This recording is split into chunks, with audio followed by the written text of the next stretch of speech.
And next up, join me in welcoming Rachel Cargle, writer and lecturer, and Halima Aden, model and UNICEF ambassador for Intersectional Identities.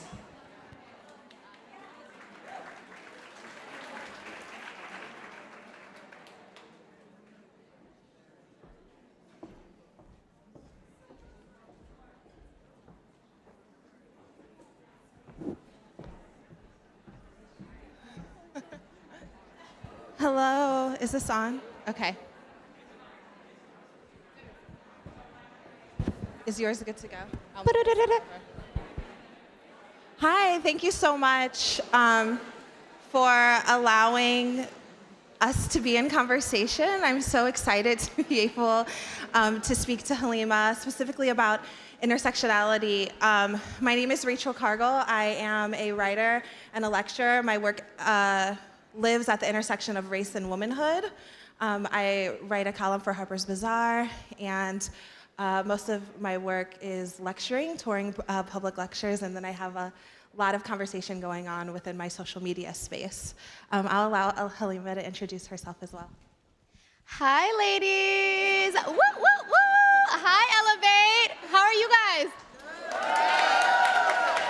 Is everyone awake? Coffee's flowing? I'm Halima. I'm a UNICEF ambassador, and I'm signed with IMG. I'm a model, and I'm here to share my story with you, and Rachel's gonna take it away. So I'm such a millennial. I have all my questions on my phone. So before we start this conversation, I just wanted to give a definition of intersectionality, because I think a lot of times we confuse it with diversity, or we confuse it with whatever other thing we want it to mean for the benefit of whatever we're doing at any given moment. So intersectionality is actually a theory created by a Black woman. Her name's Kimberly Crenshaw, and Kimberly Crenshaw developed the term intersectionality when she was studying law, and she recognized that there were so many areas where women of color were not being seen in the legal system. So they weren't being. So if they were coming up with a case where there was an intersection, like they'd be like, oh, we're being discriminated because of our gender. They'd be like, oh no, there's white women working there. So it's not a gender discrimination case. And then they'd say, oh, someone's discriminating us based on our race. And they'd say, oh no, there's Black men working there, so this can't be about race. So Black women were existing in these spaces being basically invisible. So Kimberly Crenshaw developed intersectionality theory. It's not even a word, it's a whole theory that she created. And there's videos, books. So I just wanted to give us that foundation of understanding where intersectionality came from and how we're looking at the ways that multiple oppressions intersect and how that affects how we move through the world. So I'm excited to hear your story and how you've been moving through the world with your various intersections, coming into your successes and your influence with people around the world. I'd love to first know, what are your intersections? That's a big word. That's a word I learned today, actually. So thank you, Rachel. So for me, my story actually started in Kenya. So my parents are from Somalia. They fled the civil war in 1994. And my mom walked 12 days on foot from Somalia to get into Kenya, raised my little brother and I in a refugee camp in northern Kenya called Kakuma. So for me, actually, up until I was like before I moved to America, because my camp was so diverse and it was Africans from all over Africa, refugees from all over Africa, I didn't necessarily have an identity in the camp. I just remember like, okay, it's Christmas today, we're all celebrating. It's Eid tomorrow, we're all celebrating. Like that's the kind of identity we had in the camp, because we didn't have toys and we didn't have like a proper education or like schools, so we really relied on community. And the interesting thing about my camp is it was 66% women and children made up the entire population. So it was a nurturing environment, and despite if that mama was Ethiopian Christian, or if she was Somali Muslim, or if she was from Uganda, it didn't matter, because it was still like, you're gonna be parented despite who that person is. So growing up, I had that identity where I was just I was just existing. You don't think about that. I think like many kids, like they don't really think about identity until later on in life. So we moved to America, and I think that was the first time that I started to realize, okay, we're a little different. First of all, I have a crazy African mama who was just, oh my gosh, how many of you guys have had a crazy African mama? And you survived it, so congrats. No. But with that, it's like, okay, so we do things differently in the household. And then I think for me, now as a 21-year-old, I've lived a little bit more, I've like experienced more, and now I understand, like on one hand, I am Somali, despite the fact that I've never been to Somalia. My family's from there, that's where our family heritage starts, and that's where my family is from. On another hand, I'm a proud refugee, and I lived in a camp for 7 years. That's a big part of my identity. And then on the other hand, I'm Muslim, and I wear the hijab, and I'm a girl. But on the other hand, I also am a proud American. I'm a proud taxpayer. I love Minnesota. I should be on their PR team. I am never moving from my state. So all these things make up who I am. And it took me a while to kind of accept that. Like, it's okay to be multiple things. And I shouldn't have to dim one part of my identity to embrace the other. It's okay to be all of it.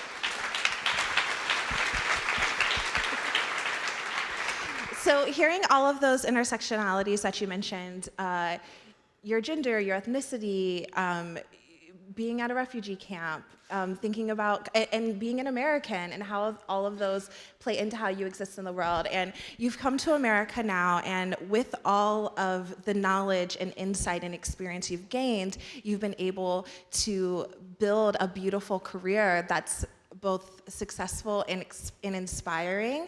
And I'm interested to know, with all of those intersections, how did those play into how you navigate through your career?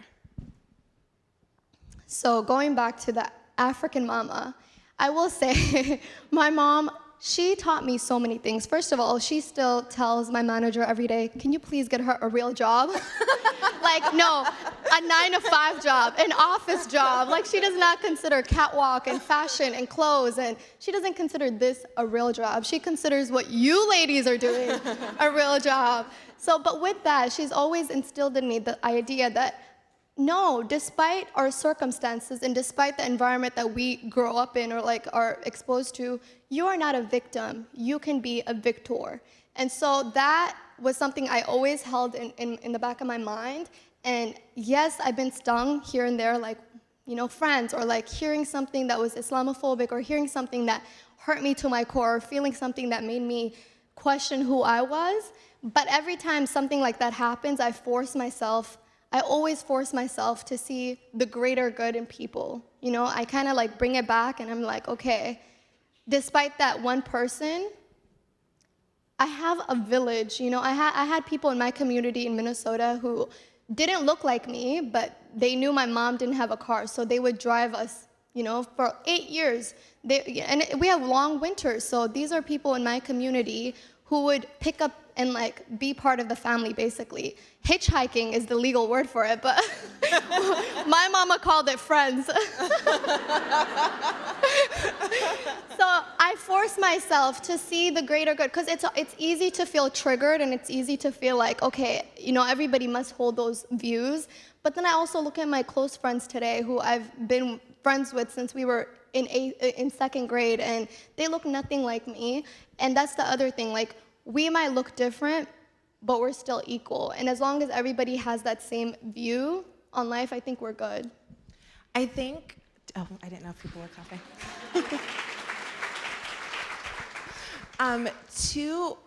There's a question that I wanted to ask, and so maybe I'll ask this and then we'll move on. Do you consider yourself a feminist? Do you identify as a feminist? Absolutely. I love my mom, I love my girlfriends. I'm a woman who wants to empower and uplift another woman in its simplest forms. Absolutely, yes. And I think we all are. I think sometimes it's always confusing when people say, no, I'm not a feminist. Like, okay, do you want a cookie? Because I think if you really think about it, the simplest definition of a feminist is to uplift, empower, celebrate, champion women. We all come from a woman. How many of you are mothers? You know? Look at that. We all have a sister. We all have a grandmother. I hope so, but we all came from a woman. So as long as, like, for me, the way I viewed it is like, okay, I want to make sure that I'm doing everything I can to use my voice so that all women have the same accesses. All women are, like, equal rights, and like we're empowering them. And so absolutely, I think we should all be feminists.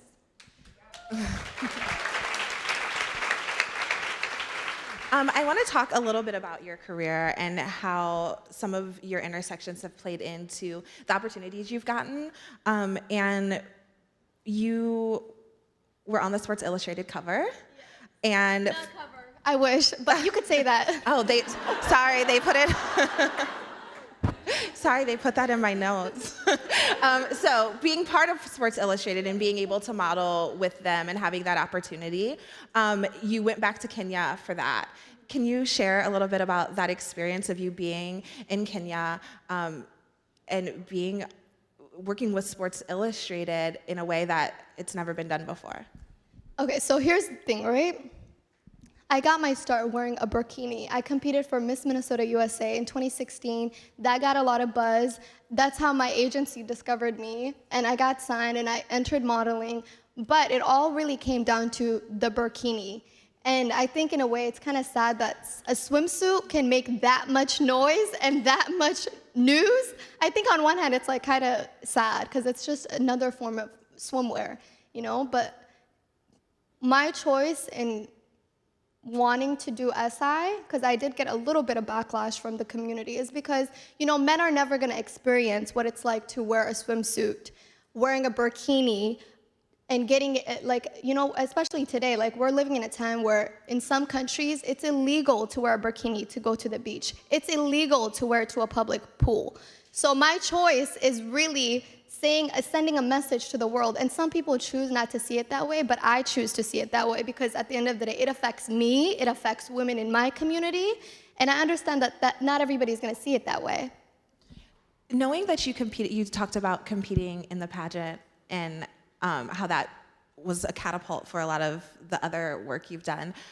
Going back to that original decision, can you kind of walk us through you deciding that you were going to put yourself in a space to be on a stage and compete in a beauty pageant? Not all of us are gonna have the same opportunities, but we all have the choice to make the most out of every opportunity. And for me, competing, it meant, the opportunity to earn scholarship money for college. My mom was so happy, and then I was like, oh, modeling is gonna happen. And she was like, oh, I thought the whole point was to, she was like, you finessed me a little bit, but I was like, surprise, la la la. But anyways, I did it for the scholarship opportunities. I did it, again, Miss Minnesota USA, especially for the people who wouldn't see somebody dressed in a hijab, somebody who looks like me, and they wouldn't necessarily think like, oh, this girl is your average girl from Minnesota. I wanted to send a message that absolutely, we might look different, but we still are from this state, and we love this state. We love the community here. So it was sending a message. I've always liked to do things. I never ever speak about politics. I just let my actions. You will see where I stand on things if you look at the things I do.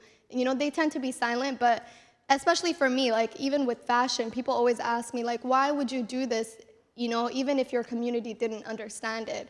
And the way I always explain is, my mom's generation, school is important to them, absolutely. School should be important to all of us, But at the end of the day, representation, if you've never, ever had the luxury of seeing somebody who looks like you, portrayed in a positive light in a fashion magazine, if you've never ever felt truly beautiful because you've never were able to relate to a model or an actress or somebody, even on your local news station. I just wanted someone on Carrie 11 one day, and I was like, oh man.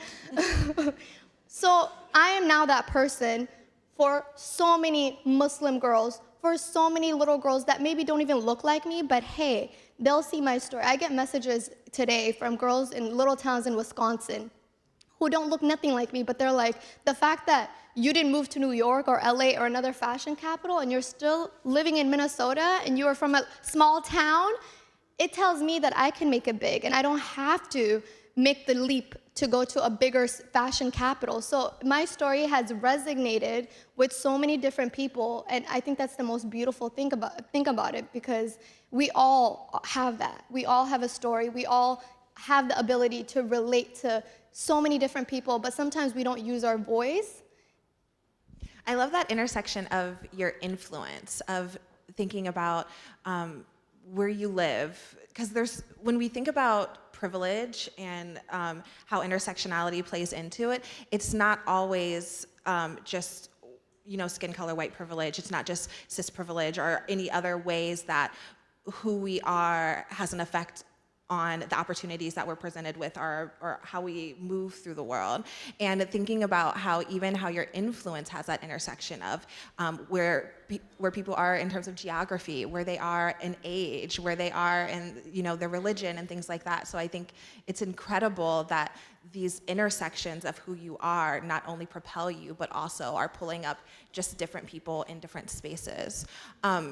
In the panel right before ours, there was such a great conversation about how when we're talking, especially in a space like this that's empowering women and this being our central conversation, that we have to consider the intersections that go with that. When we have our celebration for women getting the right to vote, it wasn't all women getting the right to vote, it was white women getting the right to vote. And when we talk about the pay gap, when we say men are making this and women are making another thing, it's not all women, it's usually under the definition of white women. And I think the necessity of the intersection of conversations in business and thinking about careers and how we move through the world and our companies. I'm interested to know from you, as you have seen the ways that your intersections either come up against you in spaces or propel you in other spaces. Was there anyone who you looked up to, a mentor that gave you kind of an idea of how you were able to exist in the world? For me, did you even have that, or have you created a blueprint for how someone who exists at your intersections moves through the world? I will say, I wish I had another somebody who was in the industry who wore a hijab before, but unfortunately that just didn't exist. And being the first to do that is incredible, but I have to go through the ups and downs, and I have to navigate, and I have to learn so that I can be that person that girls come up to. And being the first means nothing if there's not a second, if there's not a third, if there's not a fourth. Exactly. It means nothing. So I feel like for me, what's been so exciting is like, okay, I thought, is the party coming on now? So that's been the most fun part of my journey, is oh my gosh, I have to do it right. I have to make sure I'm setting a good example, because the next wave of girls, they deserve to have somebody that they could go to and ask these questions. Okay, what about a private dressing space to dress? Okay. And I get these questions all the time now, and I'm like, what a privilege to be that person, because I remember what it was like not to have that and making that. Do you know what I mean? So I think if you don't see yourself in any given space, you have to almost push yourself to be that person. And I think as women, sometimes we are our own, we hinder ourselves more than anyone. And that's what I encourage everybody is okay, if you don't see yourself represented in any given field, be that person. Pull up a seat to the table. Don't wait for that invitation.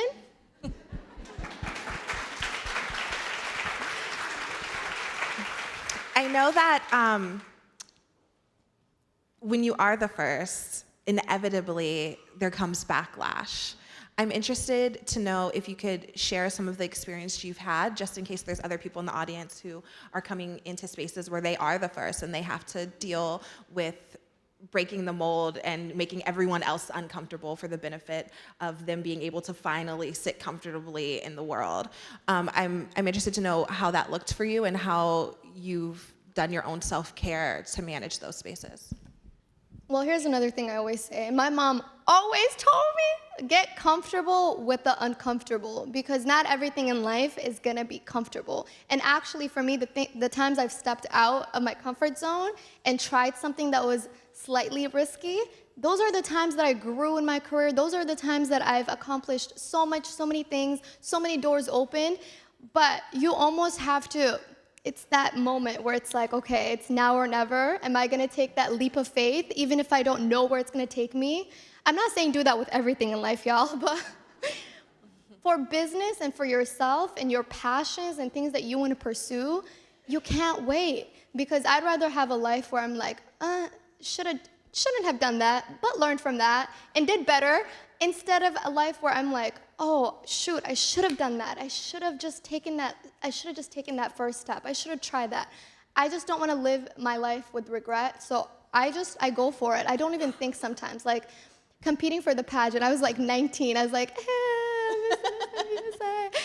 and then I was like, oh man, okay, now I have to get the dress, now I gotta get da-da-da. And then also, what happens when the opportunity comes?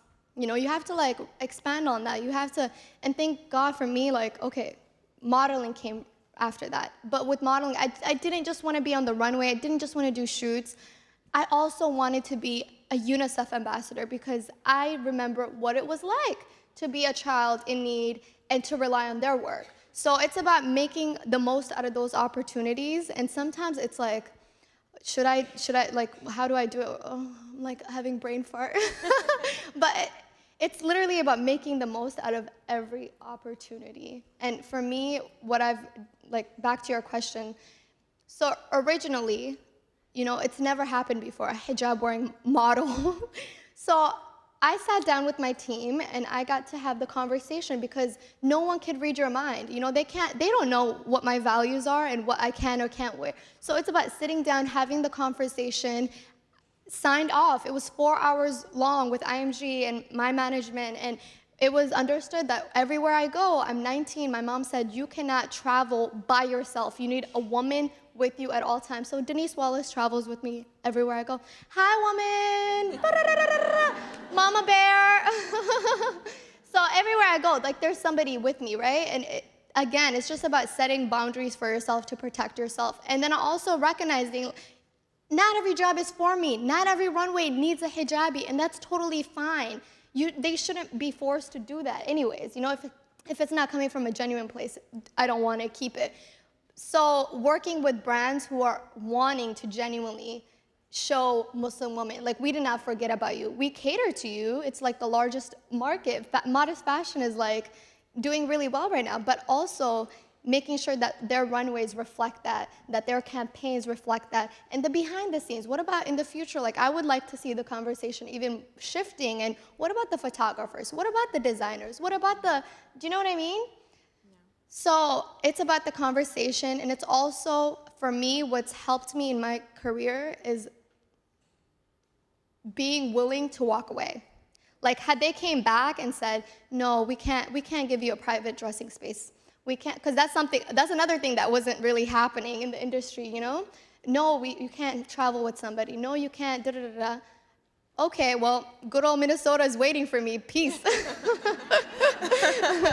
Y'all, I did not quit my housekeeping job in St. Cloud, Minnesota for 7 months into modeling. My friends were literally like, you're on the cover of Vogue, you did this Milan show, why are you still here? And I was like, well, same reason why you're here. Because I didn't want to be so desperate for this career that I was willing to spread myself thin, and not all money is good money, so like, that thing separates you.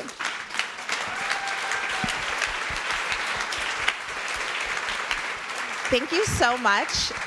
That was such an incredible kind of insight into so much of We're done already? We're done. We're going to do a Q&A. From what I understand, they have questions. Where's the questions coming? No? Oh, we're kidding. We're going to lunch. Thank you, everyone.